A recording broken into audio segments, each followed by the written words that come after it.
Buenos días.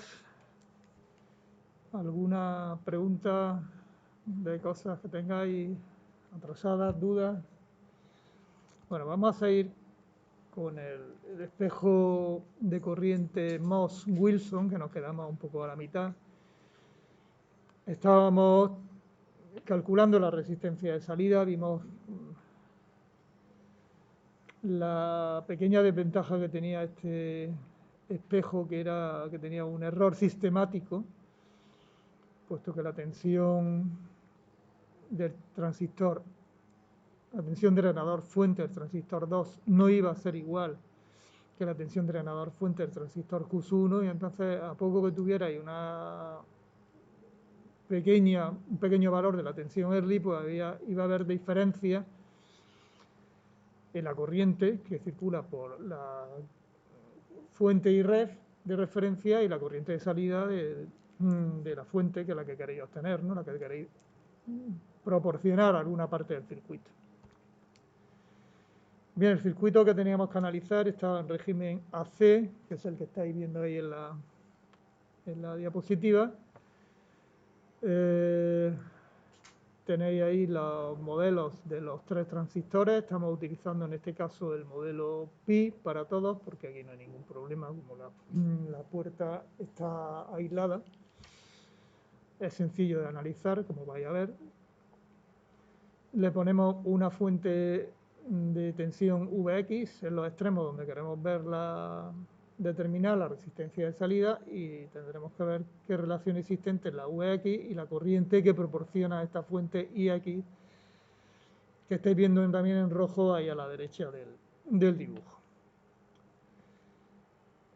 Bien, lo empezamos. El otro día dijimos que lo primero que íbamos a ver era que la tensión Vx que aplicamos desde aquí arriba hacia aquí abajo, pues se puede dividir en dos partes. Uno, la tensión VDS3, que es la que cae en el transistor 3, entre drenador y fuente, y otro, la tensión que cae en la resistencia R1, que es la tensión puerta-fuente del transistor 1. Calculamos también el valor de la tensión puerta-fuente del transistor 1, que lo hicimos, bueno, pues simplemente es la tensión que cae en esta resistencia, que es corriente por resistencia, por la R01 por la corriente. ¿Qué corriente circula por aquí? Por la IX, más la que viene por la fuente dependiente, que es menos G sub M 1 por VGS1. Ponemos la suma, vemos que aquí hay una relación directa entre IX y VGS1, despejamos VGS1 en función de IX, porque a nosotros lo que nos interesa es ponerlo todo en función de VX o IX. Pues ahí tenéis el despeje, y entonces ya tenemos una parte de la suma. De esta suma, pues tenemos ya el conocido valor VGS1 en función de IX. Ahora nos queda VDS3. VDS3, pues de nuevo es la tensión que cae en la resistencia R03, que lo ponemos pues como corriente por resistencia, que será la R03. ¿Por qué corriente? Pues la corriente que viene por aquí es la que viene por IX más la que viene por esta otra rama, que es menos G sub M3 VGS3. Pues nada, simplemente lo escribimos y tenéis ahí esa relación. Fijaros que ahora depende de IX, muy bien, ya lo tengo, pero también depende de VGS3, y VGS3 es la diferencia de potencial entre G3 y S3. S3 lo conozco, la tensión de S3 la conozco porque es VGS1, lo acabo de calcular, lo tenemos aquí. Eso lo sé, pero no conozco VG3. Bueno, pues vamos a calcular VG3. La tensión VG3 era la tensión que cae en esta otra resistencia, la tercera que nos queda, que en este caso es corriente, bueno, igual, corriente por resistencia. La corriente en este caso es la que viene por esta fuente. No hay otra.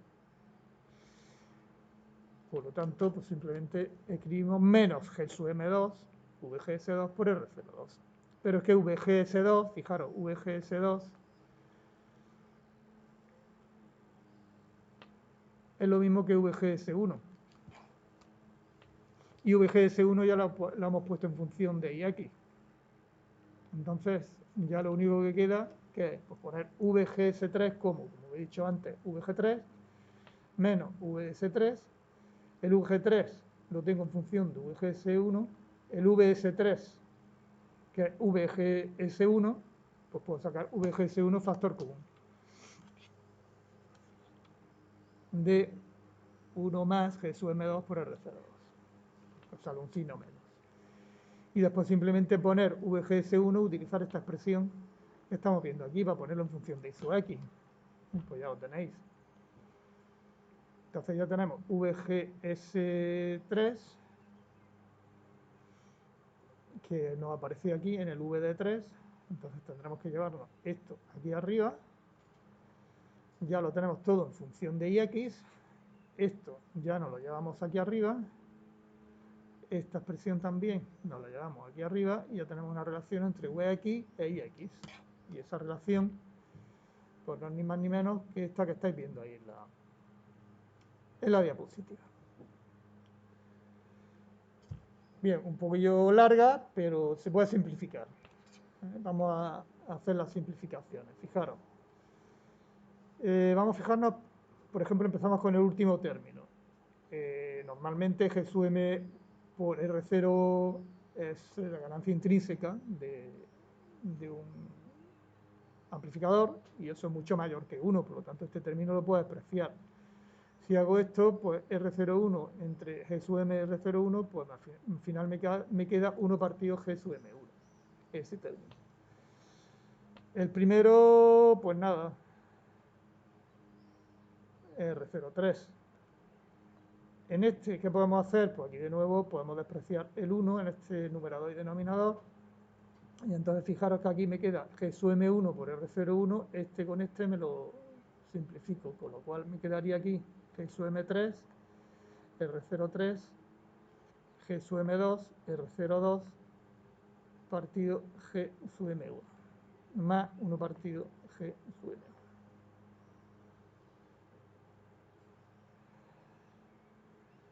¿Qué más cosas podemos hacer aquí? Pues fundamentalmente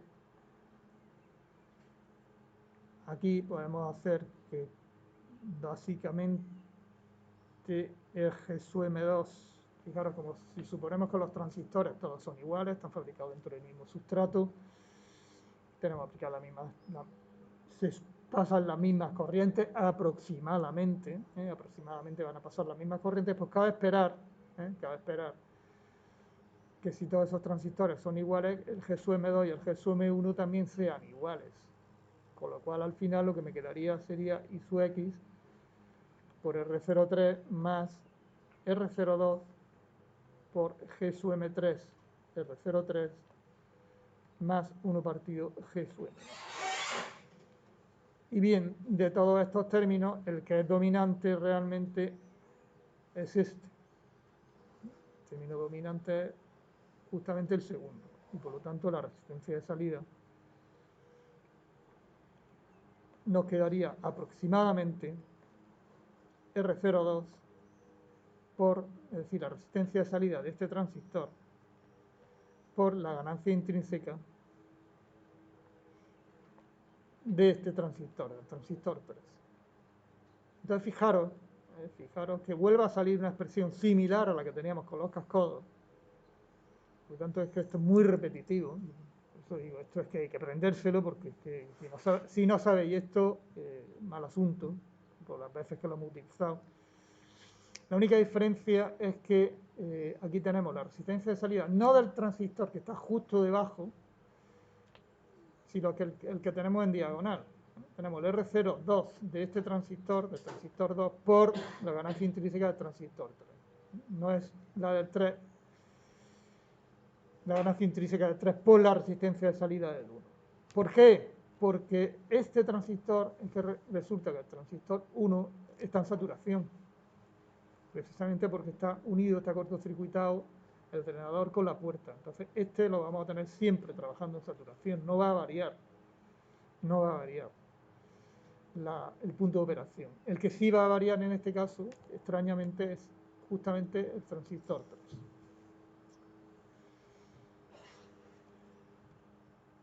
Bien, por lo tanto, conclusión, pues que tiene una ventaja.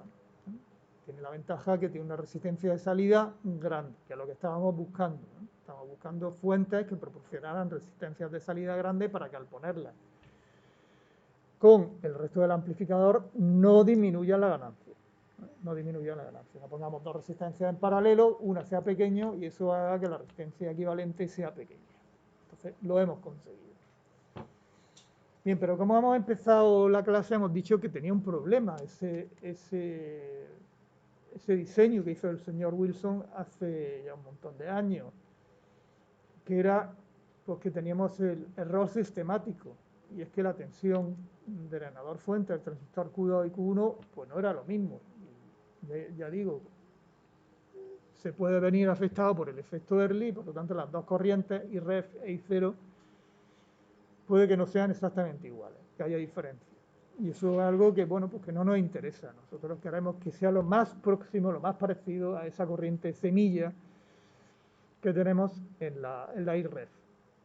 Pues, ¿qué se le ocurrió al señor Wilson? Pues modificar el diseño y decir, pues, ¿por qué no utilizamos otro transistor más? Que sí, que cada cosa cada elemento que añadas, pues es un coste adicional, pero es que teníamos un problema y hay que solucionarlo. Si hay que gastarse el dinero, pues se lo gasta. De todas maneras, como iba evolucionando también la tecnología y cada vez se hacían los circuitos integrados más pequeños, más compactos, pues tampoco había gran problema en meterle un transistor más en esta solución. Y el transistor más pues, fue el Q4, el transistor de más fue el Q4.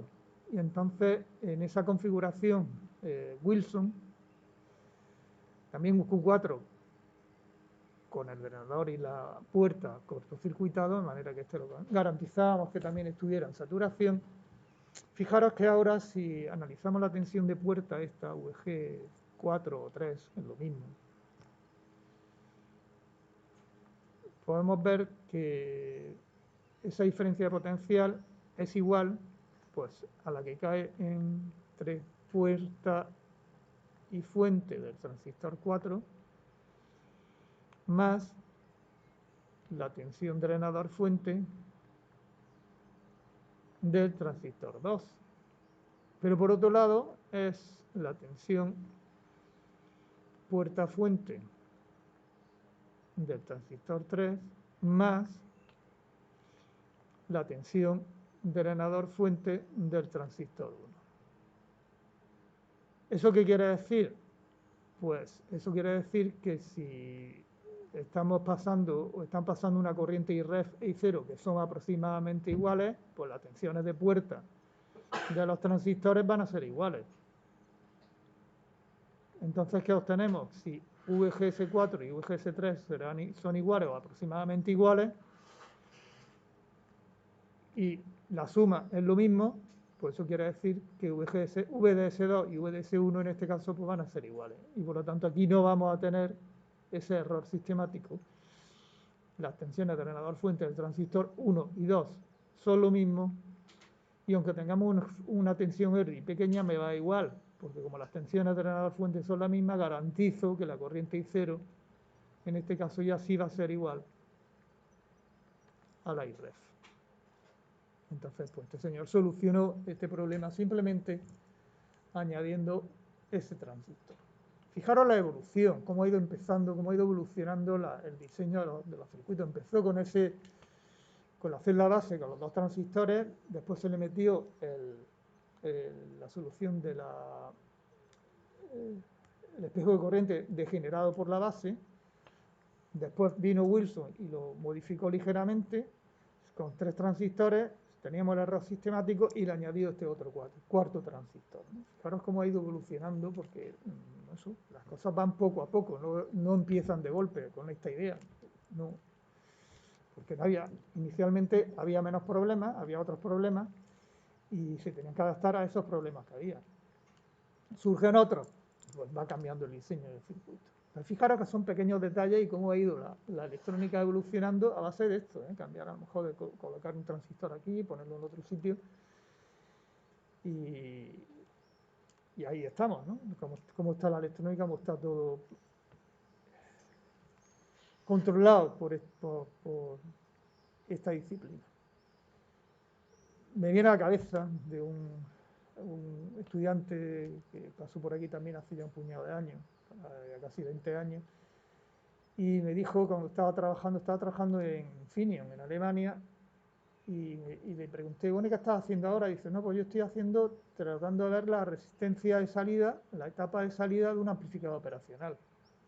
Sabes que todos estos circuitos están dentro de un amplificador operacional. Estas fuentes son fuentes que van a polarizar parte de la circuitería que forma parte del amplificador operacional. Bueno, pues su trabajo era ver la etapa de salida del amplificador operacional, que no sería ni más ni menos que un circuito con amplificadores, con transistores, y estaba viendo cómo podía mejorar esa etapa de salida de un amplificador operacional. Es decir, está exclusivamente destinado a mejorar una parte de un gran circuito.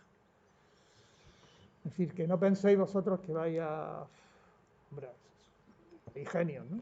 Y pueden hacer cosas enormes, pero que el mundo se mueve poquito a poco, ¿eh? Poquito a poco. ¿No? Es que quiero hacer una cosa gigantesca, macro. No. Tú con que aportes un grano de arena, con eso ya va a ser suficiente. Porque el siguiente que venga detrás de ti lo aportará y cada vez el castillo se va haciendo más grande, ¿no? Lo único que, claro, que no hay que correr. Uno le gustaría también descubrir que hay de más allá en el universo, ¿no? Pero en fin, eso no lo vamos a ver nosotros, lo verán otros. Bien, vamos ya con la última fuente de corriente, que permite solucionar otro detalle que voy a comentar, no ahora, sí que cuando hagamos un ejercicio con esta fuente. Este diseño se denomina fuente de corriente Whitlar, pues por otro señor, pues que también está otro ingeniero que estaba detrás de modificar y de resolver problemas aquí con la electrónica.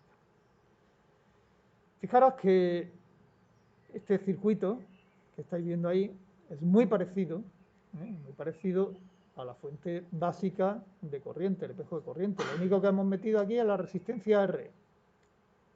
La única diferencia es esta resistencia, que está aquí en serie con el emisor del transistor Q2. El resto se parece completamente a la fuente de corriente con la que hemos iniciado el estudio de la fuente y que la que vimos incluso en componentes. Y ahora, ¿para qué sirve esta resistencia? Bueno, vamos a ver. Primero, recordar,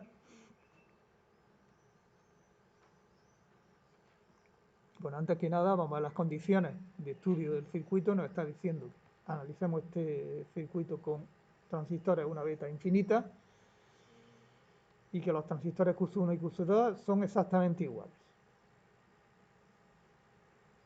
Para no complicar el problema, ¿no? Para no complicarlo. Pues si queréis, se puede poner una beta distinta de infinito y habría pues alguna alteración. Vamos a empezar por lo básico. Bien, en esa situación, cuando la beta es muy grande, y vamos a suponer también que no hay efecto Early, en esa situación, la corriente de colector, vosotros sabéis que la podéis poner como una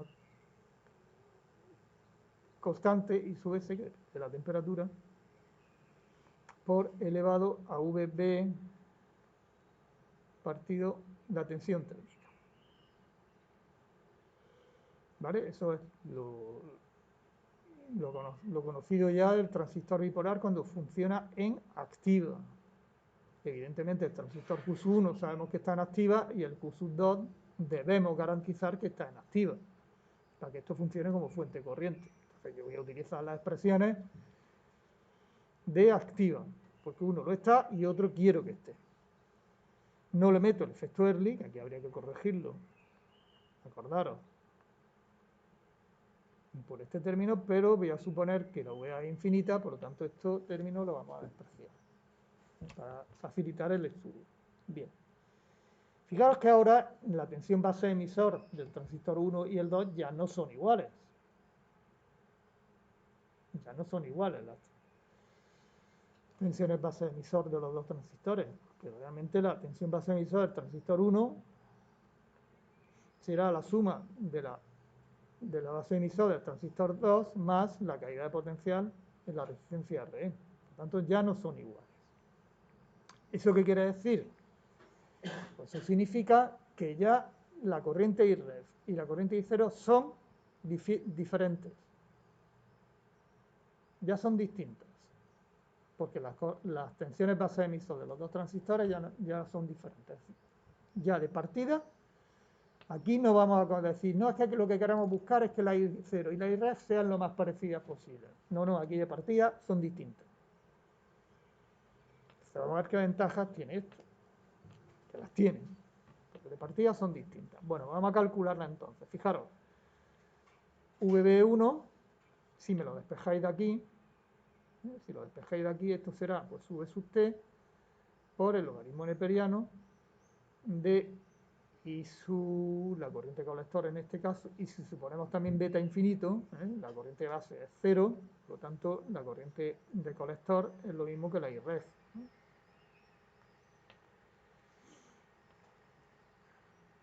Y C1 será IREF, porque estamos suponiendo que la corriente de base es 0, beta infinito. Bien, entonces la corriente de colector, el transistor 1, hemos dicho que es IREF, y esto hay que dividirlo por la I sub S. Por otro lado, en el transistor 2, si despejamos de aquí la expresión de arriba, pues escribimos lo mismo. Lo único que tenemos que escribir es que en vez de IREF, la corriente de colector ahora va a ser I0.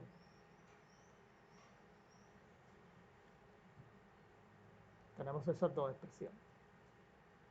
VB1, VB2, distintas porque por la topología del circuito y por lo tanto IREF e I0 distintas. Vamos a restar estas dos expresiones. Si restamos estas dos expresiones, pues lo único que nos queda es que VT, logaritmo neperiano, fijaros, el I sub S se me va a ir, y quedará I sub ref en el numerador e I sub 0 en el denominador. Y por otro lado, vamos a hacer uso de lo que hemos dicho antes, que la VB1 es igual a VB2 más la caída de potencial en esta resistencia RE. Pero ¿qué corriente pasa por aquí por RE? Si la beta es infinito. Si la beta es infinito, ¿qué corriente pasa por RE? I0. Entonces simplemente vamos a escribir I0 por R. Y la diferencia de potencial entre VB1 y VB2 es la caída de potencial de la resistencia, que es corriente por resistencia. Corriente I0 porque I sub B prácticamente la puede despreciar. Bien, ¿a qué llegamos? Pues simplemente igualar estas dos expresiones. Entonces llegamos a esta relación básica para esta fuente de corriente. Es decir, ¿cuánto vale I0?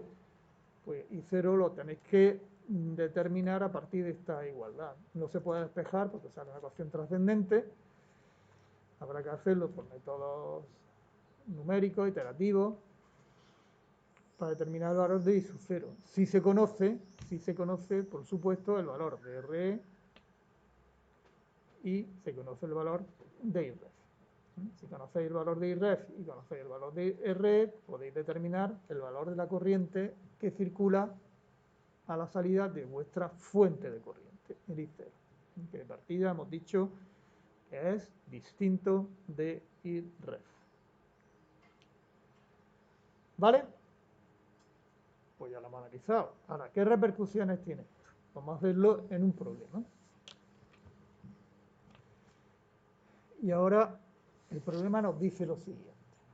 Considerar esas dos fuentes de corriente. La de la figura A es el espejo de corriente típico.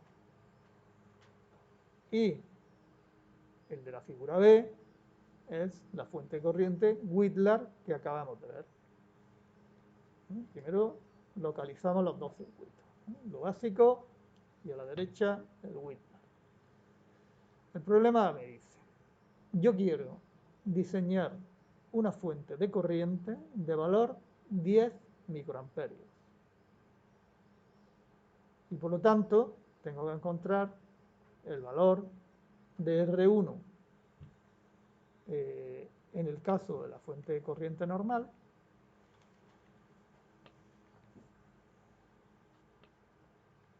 tengo que encontrar este valor, y en la fuente de corriente de Willard tengo que encontrar el valor de R2 y R3. Eso es el problema. Quiero 10 microamperios. Apáñatelas para encontrar el valor de R1 en un caso y R2 y RE en el otro caso. Datos, te tienen que dar datos. Oye, dame por lo menos qué tipo de transistor estoy trabajando. Dice, bueno, venga, vas a trabajar con transistores de beta tendiendo a infinito. Es consistente con lo que hemos visto en la teoría antes, pero eso no va a ocurrir. Beta tiende a infinito y el transistor con los cuales va a trabajar todos se caracterizan porque proporcionan una corriente de colector de 1 miliamperio cuando le aplica una tensión base emisor de 0,7 voltios. Ese es el dato. Que no significa que tú vas a trabajar a 1 miliamperio. Dicen que tienes transistores que se caracterizan porque a esa corriente la tensión base emisor son 0,7 voltios. Bueno, pues nada, vamos a trabajar con ello. Vamos a empezar analizando el caso A. Vamos a calcular la R1. ¿Por dónde empezar? Bueno, pues malla. Simplemente cojo esta malla que tenemos aquí y digo, pues vamos a ver, caída potencial a la resistencia, 10 voltios, o IREF, más que nada. ¿Cuánto vale la IREF?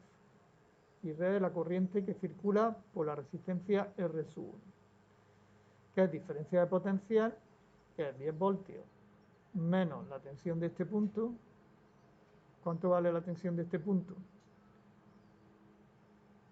¿O en función de qué variable la puedes relacionar la tensión de este punto?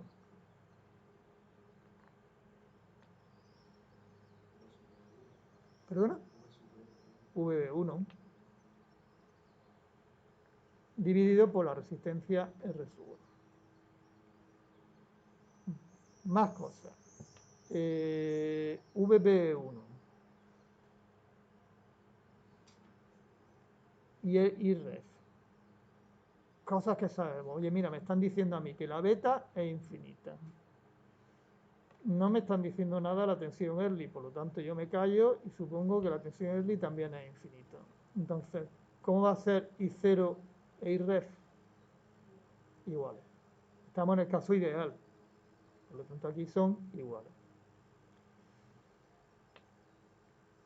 Y a mí me están diciendo que esto va a ser igual a 10 microamperios. Vale, pero es que no conozco ni VB1 ni conozco R1. Sí, pero sé que la corriente de colector, sé que la corriente de colector del transistor 1 es igual a 10 microamperios. Y eso lo puedo poner yo de esta manera, como I sub S por elevado a VB1 partido VT. Ya, pero es que, ¿cuánto vale VB1? ¿Y cuánto vale I sub S? Porque esto no lo conozco, pero me están dando el dato. Me están diciendo que en el caso que trabajara a 1 miliamperio, la tensión base emisor serían de 0,7 voltios. Ah, pues lo despejo de ahí. I sub S lo que puedo poner como I sub C por elevado a menos VB partido VT. Entonces, aquí pongo 1 miliamperio. Aquí pongo 0,7 voltios. Partido de la tensión térmica, trabajamos a temperatura ambiente y de aquí puedo despejar el valor de I sub S. Y eso ya lo tengo calculado ahí yo y me vale 1,65 por 10 a la elevado menos 12 miliamperios. Sería el valor de la corriente I sub S. Ya está todo. Entonces, una vez que tengo I sub S, una vez que conozco IC1, que son 10 miliamperios, pues de aquí puedo despejar también el valor de VB1. Y esto resulta, que lo tengo también calculado, que vale 0.581 voltios.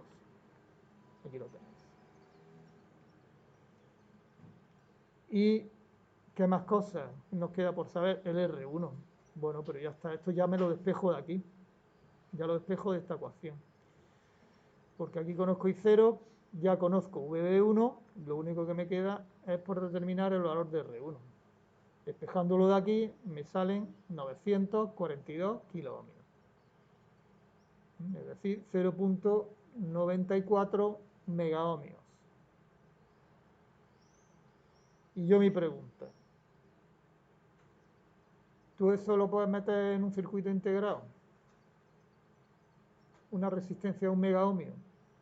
Lo primero que dijimos es que no nos pasáramos de los 10 kiloohmios, como mucho más o menos ese orden. Y nos está saliendo de 1 megaohmio.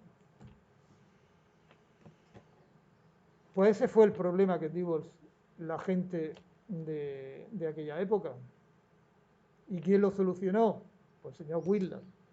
Digo, que no nos cabe, que no me cabe una resistencia de 1 megaohmio en un circuito integrado. Entonces el señor Whitlam pues le metió esa resistencia R. ¿Y qué pasa con esto? Bueno, pues simplemente vámonos para atrás y vamos a coger la expresión que hemos analizado antes, que es esta, ¿no? Justamente esta. Y 0 por R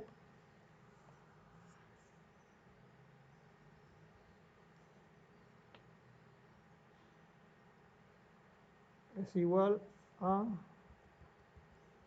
VT neperiano de IREF partido I sub 0. No me equivoco, ¿no? Vale, correcto.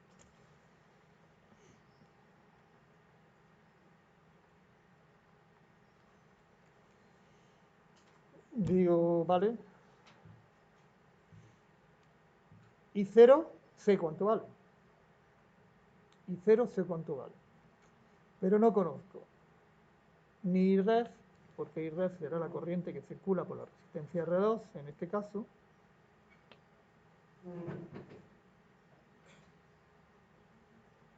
No conozco cuánto vale esta corriente, que es distinta, son distintas. Y 0 y IREF ahora ya no son iguales, antes sí, pero ahora ya no son iguales, y no sé cuánto vale. Entonces tengo una ecuación y tengo dos incógnitas, es que no sé ni cuánto vale R ni cuánto vale IREF. ¿Qué hacemos aquí cuando tenemos esta situación? Pues nos inventamos valores. Simplemente nos inventamos valores.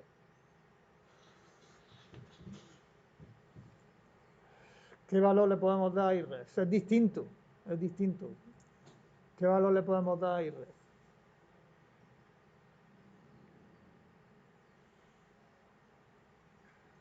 Evidentemente, yo a IREF no le voy a dar valores pequeños. ¿Por qué? Porque ese es el problema que teníamos antes. Cuando yo calculo R2, fijaros que para calcular R2, yo para calcular R2 yo tendré que hacer, será tensión 10 voltios menos VBE del transistor 1 dividido por IREF.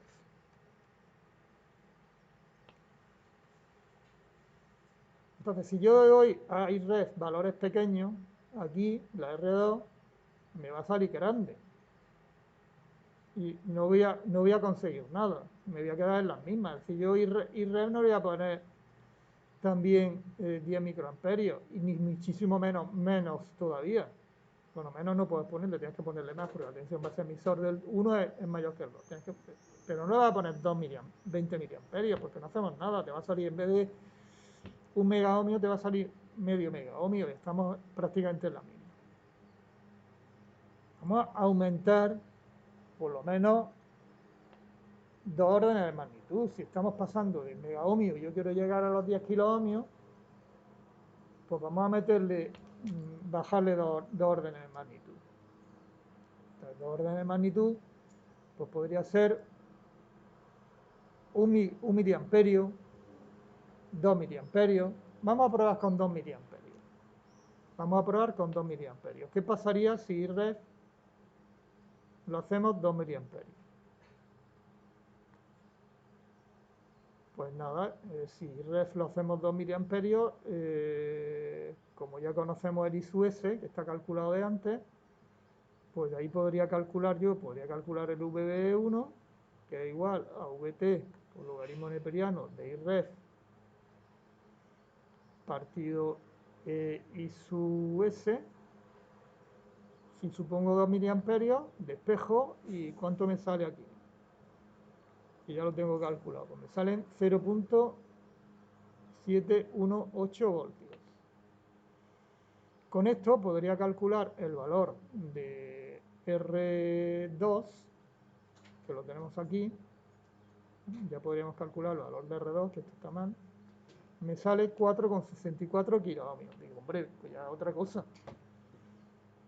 Ya sí, estoy por debajo del límite de esos 10 kiloohmios. Bien, ahora lo único que me quedaría por calcular es la RE. Lo único que me quedaría calcular es la RE. ¿Cuánto sale la RE? ¿Cómo lo calculamos la RE? Hombre, como ya sabes cuánto te sale VB2, como ya sabes cuánto vale VB2, porque en este caso VB2 es lo mismo que el VB1 del caso anterior, porque por aquí sí, por este transistor Q2 te pasan 10 microamperios, por lo tanto la tensión base emisor del transistor 2 va a seguir siendo 0.581. Vale, pues la diferencia VB1, VB2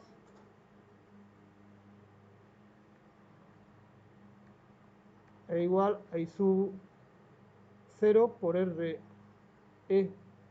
Ya lo tengo todo, simplemente lo único que tenéis que hacer es despejar el valor de RE. Y en este caso me sale 13 kiloohmios. Entonces, pues no está nada mal. No está nada mal. Que tengo que coger dos resistencias. No es lo mismo poner dos resistencias de 10 kiloohmios que una resistencia de 1 megaohmio.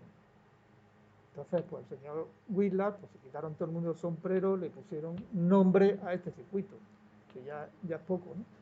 Como si hacerle una estatua ahí a los políticos que aparecen por ahí por las calles, pues lo mismo. Que no os quedáis satisfechos, porque como esto lo habéis elegido un poco al azar, 2 miliamperios, y dice, bueno, vamos a bajarle un poquillo más. En vez de ponerle 2, vamos a ponerle 1 miliamperio. Hombre, claro, con 1 miliamperio me va a salir una resistencia un poco más grande para R2. Vamos a probar. Vamos a probar qué sale si en vez de poner IRREF 2 miliamperios le ponemos 1. Recuerdo que aquí estamos empezado con IRREF igual 2 miliamperios. Vamos a probar ahora con IRREF igual a 1 miliamperio. Bueno, es lo mismo, tenemos todas las ecuaciones, simplemente sustituir, ¿no? Volver a repetir los mismos cálculos, ya no lo digo, lo ponemos directamente. Bueno, pues en ese caso, la VB1 evidentemente sale 0,7 porque he elegido 1 miliamperio y he elegido las condiciones justo que nos está dando aquí el problema. En este caso la R1 sale más grande, sale prácticamente el doble, y la R pues sale un poco más pequeña. Ya, ¿con qué os quedáis vosotros? Pues fijaros lo que sí se estamos viendo, es que si tú reduces la IRREF, si reduces la IRREF, la R1 la vas a hacer más grande y la RE la vas a hacer más pequeña.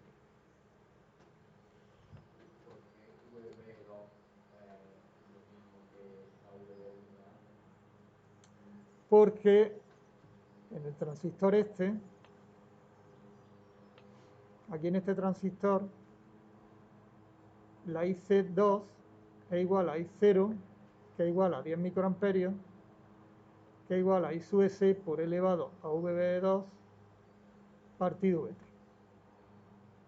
Entonces de aquí me despeja VB2. Pero es que fíjate que esto es lo mismo que hemos hecho aquí. Es que aquí habíamos calculado la VB1, pero habíamos supuesto que la IRREF eran, vamos, supuesto no, es que habíamos dicho que la Iref tenía que ser igual a la I0, que eran 10 microamperios. Entonces, si por este transistor pasan 10 microamperios y decaen 0.581 voltios, por todos los transistores con beta infinito y no sin tensión early, si pasa la corriente de 10 microamperios, te va a caer una tensión base emisor por la misma, ¿no? A 0.581 voltios. Entonces aquí, pues simplemente un compromiso. Ya a la hora de elegir vosotros, pues a mí me da igual, ¿eh? Que me pongáis como solución esta o esta otra. Da igual, ¿no? Se cumplen todos los criterios. La otra, pues, hombre, pues mira, son más próximas, más similares, están cercanas las dos a 10 kilómetros, esta un poquillo más de 10 kilómetros, puede ser un poquillo más larga, pero tampoco sea mucho. Esta más pequeña, pues ya también depende, hacer el diseño, depende de cómo colocáis las máscaras dentro del circuito integrado. A lo mejor conviene que sea la elección esta, la de 1 en vez de la de 2. Ya eso depende, ¿eh? Eso ya depende. Lo que sí está claro es que no os paséis, no os paséis, no digáis, venga, ahora voy a meterle 0,5 miliamperios. Ya no sigas porque una la va a aumentar mucho y la otra la va a disminuir. ¿Cuál es el límite? Pues el límite es 10 microamperios, donde la R es 0 y la R1 es los 942 kiloohmios. Ese sería el límite. Es decir, el límite es hacer R tendiendo a 0, volver a la situación que teníamos originalmente. ¿Vale? ¿Alguna pregunta? Bueno, pues sí.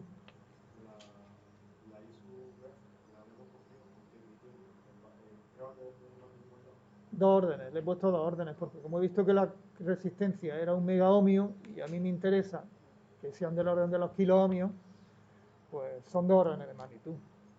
Entonces, dos órdenes de magnitud de 10 pasaría a 1. Pero digo, bueno, voy a meterle un poco más todavía, más corriente. 2. Es que no quería utilizar este dato, porque vosotros sois muy dados cuando veis el problema. Como doy este dato, digo, pues voy a hacer un miliamperio, que no tiene por qué coincidir con un miliamperio. Es para que no coger los datos que aparecían justamente aquí. Que no, esto no es la solución. Esta no es la solución. No es que tengamos que probar con esta corriente. Esto es un dato que me está dando el problema. Que son las características son las hojas características del transistor. ¿Más preguntas? Bueno, pues con esto damos por concluido la parte de fuente de corriente. Ya no cuento más historias, ¿no? Bueno, pues son las que hay, hombre, ya hay, pues, se pueden hacer más variaciones, pero no merece la pena, ¿no? Ir a tanto. No, pero queda un poquito, sí, me queda la resistencia de salida. Si es que lo que queda por comprobar es si la resistencia de salida de esta fuente también es grande. Vale, pues entonces vamos a hacerlo. Sí. Queda este detalle. Bueno, la fuente Whitlar es esta y yo tengo que calcular resistencia de salida en modo AC. Modo AC. ¿Qué cosas tenemos que hacer? Pues nada, coger los modelos equivalentes en AC de los dos transistores. Como ya sabemos que este transistor, cortocircuitando el colector y la base, pues se estudiaba mejor con el modelo T, pues voy a poner también el modelo T para este transistor. Y el Q2 pues lo voy a poner con el modelo Pi. Aquí alguien puede decir, oye, es que aquí la R2 ¿dónde está? Aquí la R2 ¿dónde está? Realmente esto, aquí tenemos que poner una fuente de corriente IRREF. Porque aquí no aparece la R2 por ningún sitio, ¿eh? Aquí no aparece. Que realmente el circuito que tenéis que poner es una fuente de corriente de valor IRREF. Ideal. Entonces, una fuente de corriente ideal de continua en alterna quedaría abierta. Y por eso por aquí no hay ninguna conexión. ¿De acuerdo? Bien, entonces, modelo T, cortocircuitamos colector y base, modelo pi para el transistor Q2, pongo a la salida una fuente de tensión Vx y tengo que ver cuál es la corriente que introduce esa fuente de tensión. Todas las demás conexiones correctas, ¿no? La R va a masa, estaría aquí, la base del transistor 1 va a masa y el resto de conexiones, las bases están conectadas, todo está perfecto. Bien, ahora vamos a ver una cosa. Vamos a calcular la resistencia equivalente que se ve entre estos dos puntos, que evidentemente será la R en paralelo con otra cosa. Será la R en paralelo con qué cosa. Pues con el RP2 más, fijaros, como está cortocircuitada la fuente de corriente dependiente, me quedan paralelos R y RO.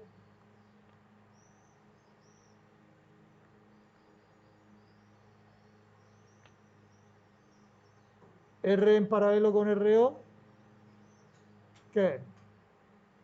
¿En qué se queda?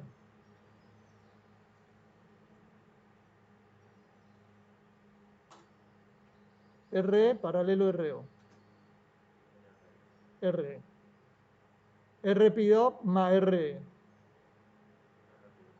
RP2. Es decir, esto aproximadamente es RE paralelo RP2.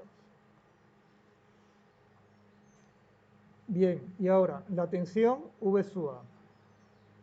O sea que desde aquí realmente estamos viendo una resistencia, que es aproximadamente R paralelo RP2. Esta prácticamente como si no estuviera. Es decir, cero. Está cero. Por eso es la ventaja de este modelo, ¿no? El modelo T. Más cosas. ¿Cuál es la tensión VA? La tensión que hay entre este punto y masa. Pues la que cae en RP2, pero en este caso cambia de signo, que es menos VP2, más la que cae en la resistencia RE.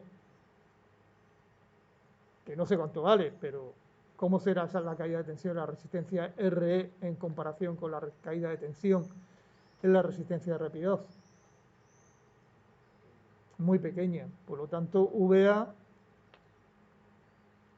lo puedo aproximar por menos VP2, porque voy a despreciar la caída de potencial en R por pequeño. ¿Vale? Con estas consideraciones, entonces el circuito que me queda es justamente este que estamos viendo aquí, donde he sustituido todo el transistor Q1 por esta resistencia equivalente, y donde V sub A es aproximadamente menos VP2, porque claro, aquí tengo una fuente que depende de VP2. Aquí tengo una fuente que depende de VP2. Entonces, VA es menos VP2. Bueno, pues simplemente ya lo único que tenemos que hacer es analizar este circuito, cogemos los dos nudos que hay aquí claros, que son estos dos, por un lado, y X sale que es G sub M por VP2 más Vx menos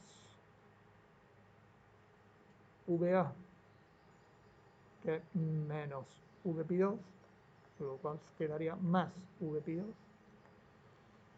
partido R0. Ese es el nudo de arriba. Y abajo, el nudo abajo, por aquí ¿qué corriente pasa? Pues la IX. La IX se bifurca y después se junta otra vez en RE.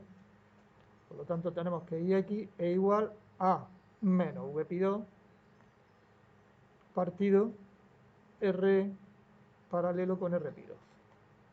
Luego aquí despejamos VP2 que es igual a menos IX por RE paralelo a RP2. Lo sustituimos aquí arriba y simplemente ya tenemos que hacer la relación Vx y X.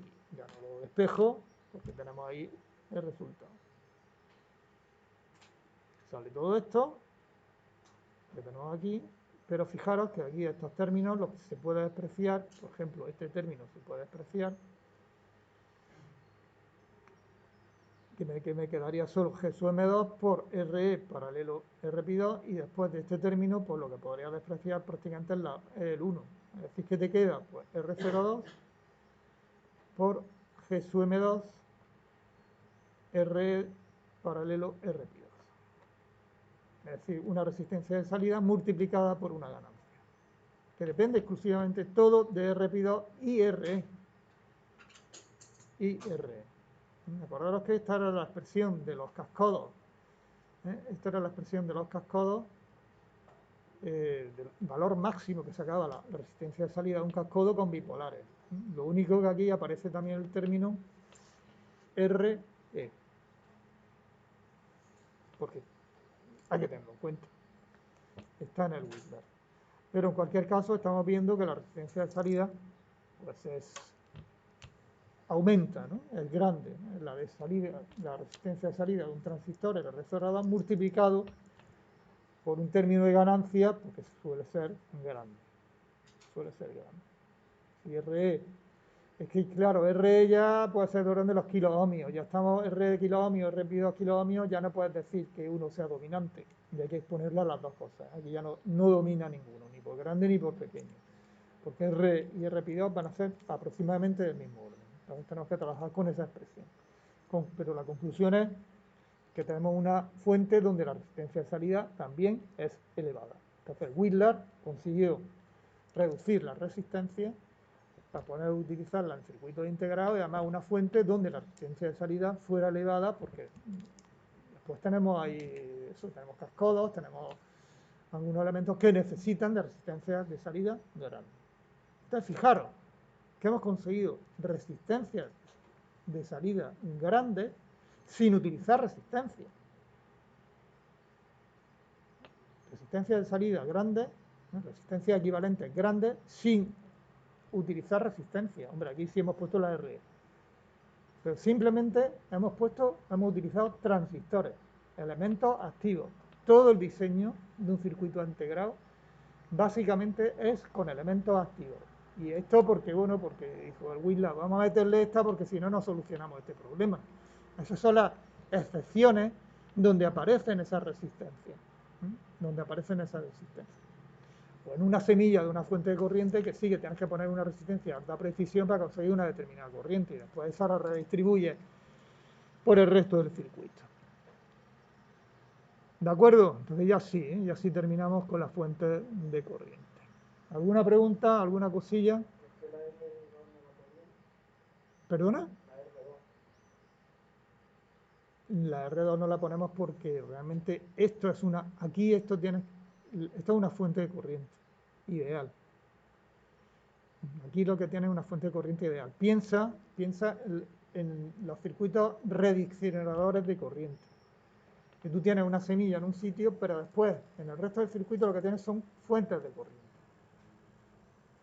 Tú replicas la corriente, la que tenía en un circuito original, lo vas replicando en distintas partes. Entonces, todo eso ya se consideran fuentes de corriente ideales. Entonces, aunque esto fuera una resistencia, habría que considerarlo como una fuente de corriente ideal. De manera que en alterna, pues tienes que abrirla, ¿no? Y por eso no te aparece aquí. De todas maneras, me da igual, ponla. La puedes poner también. Ponla, venga, ponla. No es que la quiero poner, es que ahí está, pues ponla. Pero cuando pongas R2 paralelo con R0, paralelo con R, al final te va a salir la R. Me da igual. Si quieres la pones, pero al final aquí te sale R. Porque es muy pequeño. Que me da igual. Ponla o no ponerla, me da lo mismo. ¿De acuerdo? O la resistencia de salida de la fuente. Y claro, es que esto dice, pero es que la fuente no es ideal, que tiene una resistencia de salida, hay que ponerla. Vale, pues ponla. Es que esto es un cascodo G sub M por R0, ¿vale? Pero eso en paralelo con R, que es despreciable. No modifica nada. ¿De acuerdo? Está bien la pregunta, ¿eh? Está bien la pregunta porque permite también ver esas posibilidades. Que son las cosas que después vienen los exámenes, ¿no? Estos detallillos. Más cosillas, más cosas. Bueno, pues nos vemos mañana.